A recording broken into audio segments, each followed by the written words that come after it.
So here's a small video of me on the river when I had my excess rib. I think I sold it in 2023, or the late end of then anyway. So there's a few close-ups of the rib on the river, featuring a couple of drone shots, and on the way back I got caught in a rainstorm. So enjoy the video.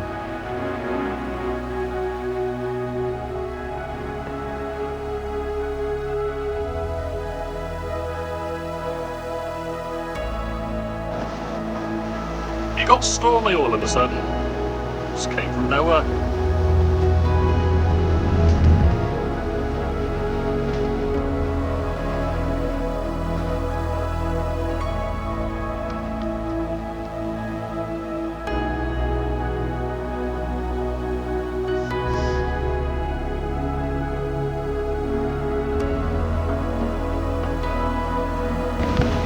I mean,